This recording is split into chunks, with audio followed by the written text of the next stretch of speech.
Let's discuss ethical hacking. And this is not a term that we have really used throughout the course, but a lot of what we've talked about will apply here, as you'll see. And when we say ethical hacking, what we're talking about is what we've been referring to as white hat hacking. And that is something that has been used to distinguish it from black hat hacking. And the difference between the two is they might consist of the same activities, but the purposes for the activities are different. White hat hackers are trying to find vulnerabilities and disclose and report them, while black hat hackers are trying to find vulnerabilities so they can take advantage of them for their own benefit or for some interested party's benefit. And the idea is that hackers are trying to make the world more secure, while black hat hackers are those who are benefiting from the lack of security or the compromised security of the world systems. So ethical hackers are essentially white hat hackers. And just like white hat hackers, when we talk about ethical hackers, we're talking about people who are trying to prevent security breaches and are trying to have different sorts of positive net effects on the security picture, are trying to make sure people's information doesn't leak out, that credit card numbers don't get exposed, and all the downstream effects of the issues that happen when there are compromises in the digital information technology world. And security research is a term that we've used before. Security research is a set of activities like trying to do penetration testing, port scanning, threat modeling, vulnerability research, exploit development, all kinds of different activities that we've gone over, and all of these can be grouped under security research and can be seen as the domain of white hat hackers or ethical hackers.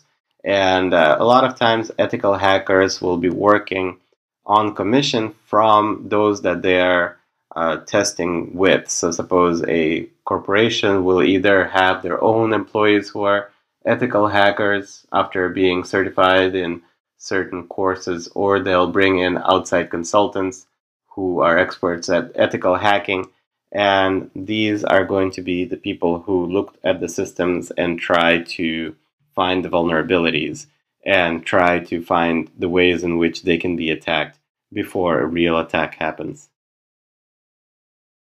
And one of the big differences between somebody who can consider themselves an ethical hacker and someone who is just simply a hacker is that when a security researcher or ethical hacker will find a vulnerability, they will follow the proper processes for disclosing it. Oftentimes, companies will have published processes by which to let them know about issues found with their software or with their website or other systems. And even when they don't, there are just some common practices of how to contact the company and be discreet about it, rather than just going out and publishing some vulnerability as sort of a means to get famous or to attract attention to oneself or try to improve someone's professional standing.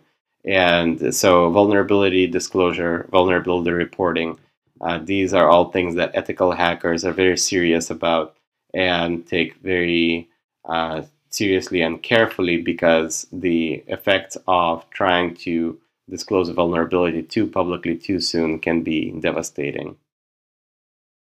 And of course, overall, there is the matter of ethics, which is that an ethical hacker will not take advantage of a vulnerability for their own benefit. They're not going to find a way to, suppose, get admin on a particular website and then secretly remain an admin on there.